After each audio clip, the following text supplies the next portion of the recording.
Welcome to the official Eurovillage podcast series, hosted by Rotterdamse Nieuwe, live from het Nieuwe Instituut. Give a warm welcome to your hosts, Pim Roggeveen and Hugo van der Kooi. We're live. Welcome to the series about the Eurovision Song Contest. Hugo, nice to have you here on this very inspiring location. We're here at the Nieuwe Instituut, the Museum for Architecture, Design and Digital Culture. Well, look around you. I mean, this is the beauty of Rotterdam, I think. Don't you agree? Absolutely. Welcome to the guest as well. Introduction, Wesley van den Bos, director of Around010 Events, Around010 Events. Yeah. 010 is the phone code for Rotterdam. And next to me is Tymon de Laat, a visual artist and muralist and the creator of the beautiful mural of Jeangu, which is next to Ahoy Rotterdam. Warm welcome to you both on this special location for this special edition of the podcast. Thank you very much, man. Wesley, you're the director of Around010. Can you tell me a bit more about what Around010 is? Well, we are a Rotterdam event company, of course. Started out 3 years ago as a sort of a city walk, doing tours in the city, which came from a crazy passion from me for the city of Rotterdam. And my friend said, "Oh, please shut up with your stories and go and do something with it." So that's what I started out, and then I had the idea not to do that for like only tourists or private people, but to do that for company events. And the main goal was to show how beautiful and how fantastic this city is. Because even when you travel in the Netherlands, a lot of people always tell you, Rotterdam, no, I never go there, because that's like a very ugly city. It was bombed, it's only concrete and horrible. And then I say, well, when was the last time you were there? Yeah, like 15 years ago. Yeah. So much has changed in like the last 5 to 10 years. And it's still changing. It's changing every day. I mean, this wasn't here for like 1.5 years ago. Yeah. Well, you know what, like Jules Deelder, who used to be the night mayor of Rotterdam, unfortunately deceased, said when the central station was finished. He had like this little story, and at the end he said that the guy from Rotterdam in the train said to a guy from Amsterdam at The Hague, "I don't know what this is. It wasn't there this morning." So, Yeah, I mean, there we go. No, Perfect example. so we evolved in the last 3 years from doing those city walks to a full round event company. So for businesses, we arrange a weekend, a day, an afternoon, and we arrange everything. But we give it like the local Rotterdam sauce over it. So only with local entrepreneurs, we arrange events. And then we were asked 3 years ago also to do something with Make It Happen. Make It Happen is like the city slogan, the brand alliance in the city. And that evolved for doing more and more and more for Make It Happen. And we are now an alliance partner and a Eurovision partner. So And that's why we're here, I think. And what are some of the events that you guys are doing in the city during Eurovision? Well, we don't do events during Eurovision. We do events for companies. Right. And those are always And just tours during Eurovision. always custom made, and we do the tours Right. like a tour partner. And we also do some creative concepts lately. So we made 3 countdown movies for Make It Happen. And we had the countdown movies, the countdown to the final of the Eurovision Song Contest. So we did the creative concepts for 100 days, 20 days, and there it comes, 10 days. That was my favorite number, because 10, 0, 10. Yeah, there we go. There you go. You have the soul of the city, right? So, and that movie was a big surprise. Tymon, also warm welcome to you. You're a Rotterdam-based visual artist. I think the city is your canvas. Tell me a bit more about how you came to be like a visual artist and muralist. That's a long The story, history. man. Yeah. Oh, Short geez. version. Short version. I like to paint. Yeah, it's a very short version. Forward. Yeah. No, yeah. I did the Academy of Arts right here in Rotterdam, where I studied to be an art director. I didn't really feel that what I was learning there was what I wanted to do for the rest of my life. So after finishing school, I went on a trip, and I traveled from Mexico to Argentina, just kind of have some time for myself and think about where I would like to go, what I would like to do. But I had a very sparse budget, so I had like $3,000, which made it 8,000 or €8 a day, which meant that I kind of had to avoid all the touristy places. And this way, I got in touch with like the local people more than the other travelers, and therefore I got to see their culture, the way they lived, their approach to life, and they were so hospitable and so open. Something that really touched me, that I felt like inspired by this, and also by the freedom of traveling. So when I got back, I was thinking about like, what do I want to do with my life, and how can I arrange it like to have like this optimal sense of quality, you know, like this freedom. And for me, that would be painting. So I started to paint actually for the freedom, like to be able to fulfill your life, or to set it up the way you do. And that's kind of where it started. But yeah, my drawing skills weren't like up to par, I would say. I thought I always would learn like how to draw in the academy, and I had the realization that when I finished, that was actually not the case. So I played around for 10 years. I painted a lot of stuff, some nice things, some absolute bollocks. Was it already were it already murals back then, or you started out with canvases? Well, actually, I did paint on that trip. I painted in a couple of hostels in Ecuador, for example, to pay for my nights. So yeah, I was painting walls there, but it was just painting something that I liked at the time, and there wasn't really this notion that I wanted to be a muralist or an artist. It was just something that I enjoyed.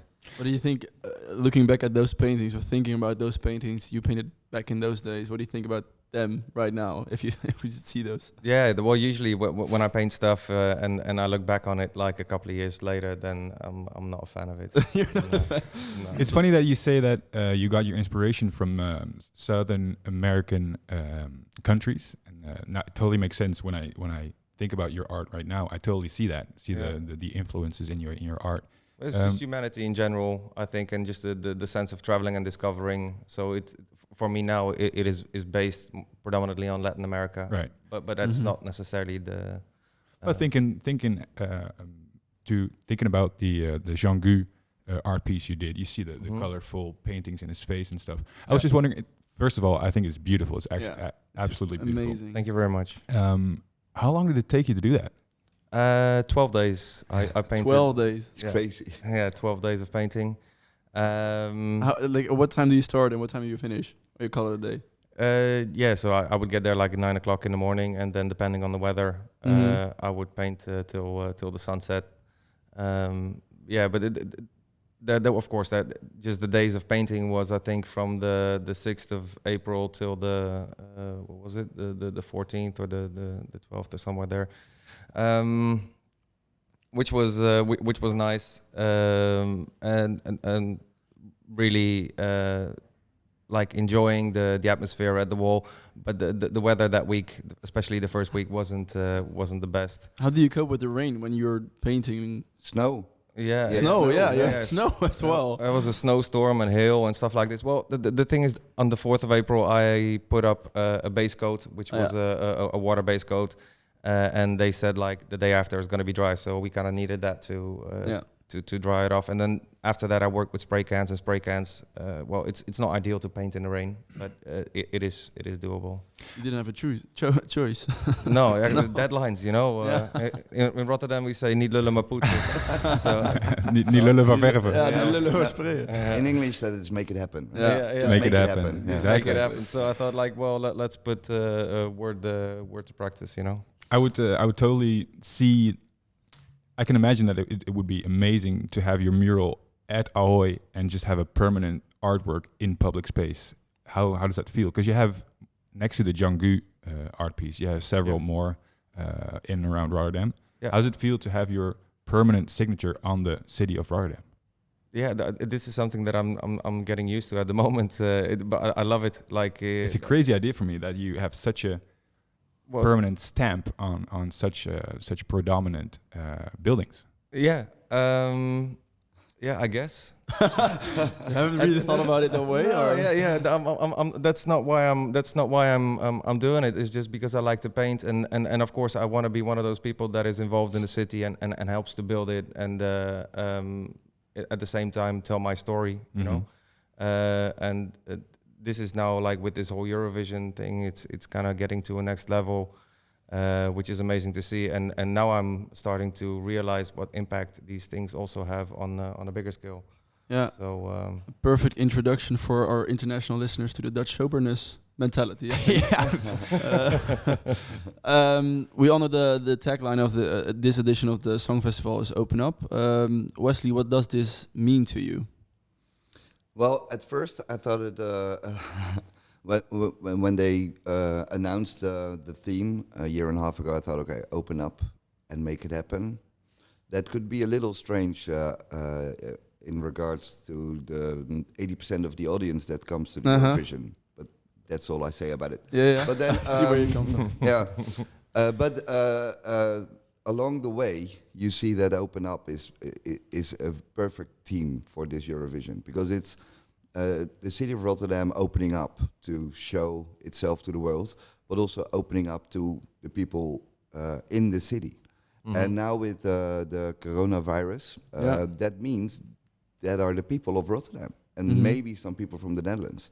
But we will not be having a lot of foreign visitors, unfortunately. And then you see how this city is working together and helping each other. And one of the movies we made for Make It Happen, for the countdown, was about diversity and the diversity and the inclusiveness in this city.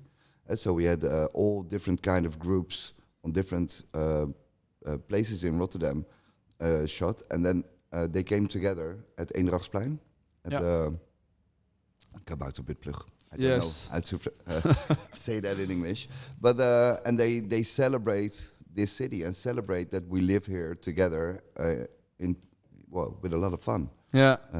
So I think for me, Open Up is the diversity and living together and working together and making this city better. And that. What does it mean to you? Open up. Yeah. I think for me, it's also part of a state of mind, like an attitude towards life. I think that's important, to be curious and to investigate, not to close yourself off, to leave opportunity to reach you and for you to reach opportunity. With me, for me, the theme Open Up really works because of my passion for travel. And that's one of the things that you really need to do when you go and travel. So that's automatically where I saw the link as well when they introduced the theme, and they showed the video. So yeah, for me it's a perfect causeway to get my work involved in this as well. Yeah, exactly. I think it's really interesting to see that such a short, compact tagline is so. It's so applicable to so many interpretations. It also has a literal meaning, because all we're trying to do as a world right now in regards to the coronavirus is literally opening up to the world again and to each other, and being able to travel to other countries, meeting new people. That's such a big part of, I think, who we are as human beings. Yeah, I was actually wondering, like, was this theme was already there before the corona came, right? Yeah. I think so, yeah. So this is like, it's future vision right That's there. Future vision, yeah. That's no awesome. Coincidence. Did the Simpsons make this? Exactly. Might be conspiracy. Hey, Wesley, you said you made a good point about the audience this year for Eurovision. Yeah. So predominantly only national tourists. Obviously, because of the coronavirus. I was thinking about your tours. What things and what interesting things in Rotterdam you want to show to the national audience? I mean, we got several highlights, like the big depot is beautiful, but are you planning on getting? You were talking about the local experience during tours. How are you gonna do that? Well, the thing is that we will be touring around the delegations. So that will be nice. How many delegations are you hosting with the tours? 11 or 12, I think. Okay. So 11 or 12 countries. And there we have chosen, of course, also because of COVID, to do like 3 teams. Mm-hmm. One is they call it the Big Five. So then you go to like the Cube houses, Markthal, Central Station, Mm-hmm. and we do that by touring car. We do Like an open touring car? I don't think so. No, Okay. no, not even a touring car where you can look in because Okay. no, because of course you don't want a lot of people around the bus, and well, we all know where that goes to. Mhm. And we do a port of a river tour, which is really cool. And there we're gonna use On the water taxi? yes, Oh, exactly, cool. which is really cool because I think that is one of the most great ways of transport we have in this city. Mm-hmm. Yeah. So we always use that in our events. People should go on the water taxi, and well, you don't even have to go anywhere. You can go from the same point, just cross the river and back, and that's perfect. Yeah. So we're gonna do that one, and then we're gonna do a boat tour to one of the most historic places in Rotterdam, Delfshaven. So Cool. yeah. And how big are the delegations of the countries that are? Well, it depends, of Sure. course, on how big their group is, how many people they bring, but mostly it's like 15 to 20 people with the artist, and it also depends on who's coming, because maybe the artist says, well, no, I'm not coming because I have to practice my voice, or I'm afraid to get a cold. I don't know. I really don't know. I did request to see some countries. Can I make a... but yeah. I was wondering, what was your for both of you guys? What were your first personal impressions about Eurovision? I mean, it's a one of the biggest, maybe the biggest event of the whole world. Everyone has thinks something about Eurovision. It's predominantly, of course, like a big positive party. Did you watch it like the last couple of years? Did you stay at home? Well, Or is this the year that you got? I don't think you did. Did you? No, actually, Really? yeah. Well, to say I'm a fan is a big word, but I have I've seen it several times. Like I think 4 years ago, I was with my family on vacation in Portugal, and we watched it there, which was fun. I think in 2018 I was in Sweden, and that was the final of was it 2019? The final between the Netherlands and Sweden. 2019. Yeah. 2019. So we watched it there, which was fun. I mean, it's such a big production, you know. There's so much going on. There's so much thought put into the whole process, and it's super Like a mini creative. Olympics, right? Yeah, in a way it is, and it's ridiculous to think that it has as many views as I think as a Super Bowl in the States. Well, mini is- Olympics. It's like the biggest live music event in the world. Yeah. So It is. It's crazy. Yeah. And a lot of people that don't follow Eurovision or are not a big fan, which are a lot, they don't realize how big it really is. And it also differs per country, actually. Because I saw the final where Duncan won in France. Yeah. So I was really like crazy because I am a big fan and I watched it since I was like, I don't know, 6. So you went absolutely went, crazy when they yeah, when and you I won, went yeah. outside and we were going to bars and stuff, and everywhere I came in, we won, and the French were like, "What did you win? What? What are you saying?" So I was like, "Okay, after like 40 plus years, we win, and I'm in the wrong country." So that was horrible. But no, I love the Eurovision. And now you actually get to work for Eurovision. How cool is that as a fan? Really cool, really cool. And But also in the historic edition. I mean, some people regard this edition as one that's not the full experience, I think, because we can do a lot of things we would like to do. But I think this Rotterdam edition is going into the history books. well, at first, it's the second year we are naming Rotterdam as the host. So I mean, We're the only we're country taking everything out of it. organizing no? it 2 times. Yeah. And I think also that people will remember this because it's a weird time, and I think it's a beautiful way, the way Rotterdam is hosting this Eurovision with all the with the less possibilities they have. And I think trying to make the most of it, right? Yeah, I think this will be one to remember in the books. Yeah. Yeah. How close are you going to get during the event? I mean, you're going to do the tours with all the delegations. Is there any chance you're going to get into Ahoy and just sneak in, or is that not something for? It's a literal fortress. Yeah. Okay, I must say I have 2 tickets for the final. There you go. Timo, what about you? I don't have any tickets. I didn't even know that was a possibility. Yeah. The only thing you have to say is just go to Ahoy and say, "Hey, you see that? Jeangu artwork? That's me. Let me in." I would say if you don't let me in, I will just spray paint all over. Oh yes, I'm going to destroy it. What is Timo for you? I mean, like Wesley said, there's a lot of international viewers who will be viewing. I think your important mural. Do you think there will be a lot of countries or that will want to have such a thing from you as well?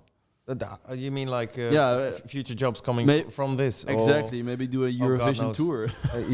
I don't know. It would be nice. To paint a bit more abroad, but to take it back a step, like the mural is only part of the street art project, and for me, I think it's first of all a really big compliment that the city wants to identify itself as a street art city as well. I think that's a big step into the right direction. Lucky for me that I'm involved this time, but I do hope that they do that with other artists as well. But we're doing this project called Upstreet Rotterdam, which is part of the city dressing campaign, together with Hip Hop in Your Small and Rotterdam Make It Happen. And what I like about this is that I got to paint the mural, but together with these guys, we also developed a concept called the Embrace, which is going to be an art installation painting on I think it's 10 or 12 containers. Kind of the building blocks of Rotterdam, because Rotterdam is a harbor city. And where will that take place? I think this will be in front of Ahoy as well. So everything is going to be centered around that area, and during it's going to be like a buzz, contest. Just before, and I think during, so people can go there and have a look. And it's the big 5 what you were talking about as well, like the big 5 countries. I think the most popular or winning countries and the host country that are having artists coming over and paint there. Live, and these are all, from what I understand, artists that are just about to step into the limelight. Yeah. So super interesting. So they also give like a next generation opportunity. Upcoming talents. Yeah. So this inclusivity is not only about your religion or your sexual preference, or it's about everything. Like it's inclusive throughout the whole spectrum, and I find that very interesting. Yeah, that's what I like about Eurovision in general. It's known, of course, for first and foremost for the tolerance. It's a big event for the queer community, of course, but it's tolerant for everything. And to hear that it's even tolerant for up and coming artists, it just fits. Even for them, that fits in the whole image of Eurovision. Yeah, there's only one humanity, right? There you go. Yeah. Exactly. Hey, I was wondering, you obviously you do lot more painting all over the city. One that I specifically like very much is the one we talked about for the show as well, is the one with the door. Yeah. It's at Keilenwerp, I think. Yeah. Van Helmontstraat. Yeah, with the sliding door for the Stichting de Nieuwe Kans. Yeah. Can you elaborate on that? So this is a mural that I finished like a week before I started on Eurovision, and it's on the side of a building which has a garage door, and that was kind of an obstacle, and I was trying to find a way to make that into an advantage, let's say. So in order to get the whole composition on the wall, I thought, maybe I can incorporate the garage door as well. And there you see a portrait of a young man. Like the Stichting de Nieuwe Kans is a place where they give a chance to kids that have kind of strayed from the straight and narrow, and maybe had a bit of a difficult childhood, like being raised. What I tried to do was actually portray one of these kids on the front of the place, like his portrait. And where you see him taking off his hoodie and stepping into the light, kind of starting the process of his reintegration, let's say. And the sliding door is kind of an extra effect. It's hard to put this in. No, but it looks like he takes off his hoodie and he puts on his hoodie while you're sliding the door. It's an amazing for for a new life in that sense. Exactly. Yeah. Yeah. It's really So cool. it's a bit of a peekaboo. Amazing, yeah.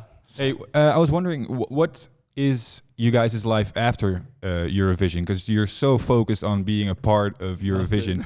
Is it one big black hole, or do you got stuff planned ahead? Well, Wesley, maybe you want to go first? Yeah, well, What if the tours are done? What's no, yeah. what's coming up? Well, the thing is, the tours is actually something we don't do that much anymore. So it's really on the events. But the very positive thing we got out of working for the Eurovision is the creative concept side. So we did the three, like I said, three movies, and now I get phone calls from companies saying, "Oh, we saw that you did those movies," and the production and everything is somewhere else, but we did like the concepts. Can you make one for us, or can you help us? Which is really nice. So we're sort of rolling into a new All new industry. yeah, and that's really cool. And of course, I hope that from September we will be able to do more events. And events is like take care of the weekend for a company, and that's not really a possibility because there are no bars. There's no, you know. You so could we do a can- street art tour if you want. Yeah, There you go. We have, Talk, buddy. we need have to a talk. street. We have, no. We have a street art tour. We do Ah. because the street art is part of also Rotterdam Make It Happen. Yeah. So The identity of Rotterdam as well. exactly, Yeah. because you were just saying that you like the fact that the street art is being presented in Eurovision, but I think everything what Make It Happen stands for is being presented in this presentation, and that includes street art. We are doing Awesome. a lot of it with. Cool. Yeah.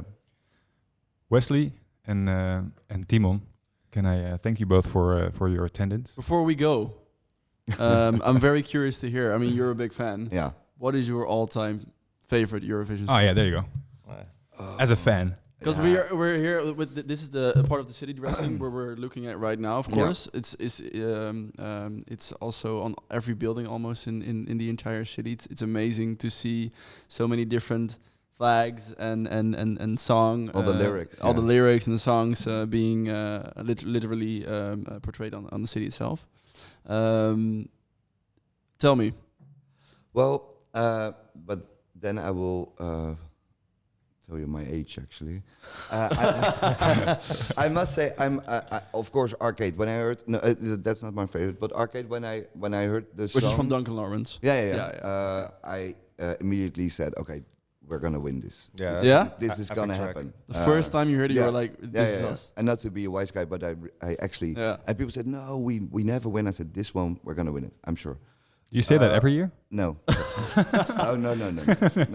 No. And I will not talk about the entire period between 1999 and 2013 when Anouk finally appeared again. Yeah. But I think still my favorite, but it's because I grew up with it, is Ding a Dong. I mean, it's Oh, so yeah. cheerful. Classic. Yeah, but it's so cheerful, and she's so very nice. It's a very You're nice really old then. I'm really old. I knew you were old, but not Literally, that we're old. three bald men here, and you're saying This is so exactly what he old. didn't want to happen. Really, yeah. really, really old. Yeah, he's really happy with you now. Yeah. No, but I think that one's really nice. But I behind Tymon I see Jeangu, Yeah. which is of course also a very our Belgian Yeah. winner, Jeangu La Vie. Yeah. So, And you, Tymon, you have a favorite song or favorite year you Well, look back at? Yeah, well, what I like for is just because I dove a bit more into it is the new song from Jeangu. Yeah. For the whole story behind it as well, and what it says and what I try to convey kind of in the wall. So even though it's not been added to the official release yet, so, I just for the thought of it, I really like that, and I think Arcade was very epic. Like I did really feel like, okay, so that is a song that is a good contender. yeah, really good. Awesome. Although, Yeah. if I can say one more thing, Yes, you it's can. not a Eurovision song, but the song which will appear in the clip of 10 Days for Make It Happen is especially made for the city and for this clip. It's called Make It Happen, and it's sung by Sherma Rouse. Yeah, Okay. sure. You all know? Yeah. Yep. Mm-hmm. I've heard it. It's wow. Yeah. She's doing a dance song. Awesome. She never did a dance song. When will it be released? Well, on the 12th of May, 10 days before the final. So Okay. it's going to be at the countdown clock. Amazing. And Which is I- actually behind the depot, right? Yeah, We can't see it right now. We're really close, but I think it's. I will say this. I think this can be a summer hit. There you go. Yeah, I Can't heard it wait as to well. hear that. Yeah, it's gonna be good. I will let. Awesome. Thank you, guys, for being here today with us and the first the kickoff of this Eurovillage podcast series. Are you gonna watch? If I'm gonna watch, Yeah. of course I'm gonna watch. What do you think? With I friends, didn't know. Of course. of course. Thank you for today, and good luck with both of your future lives. Thanks. Enjoy Eurovision, of course. Thanks. Thanks, Hugo, for being here today. Thanks, Pim. See you again soon. Ciao. Thanks, guys. Thanks. Cheers, guys. Did you enjoy this show? Don't forget to subscribe and share it with your friends and family. Open up to Rotterdam.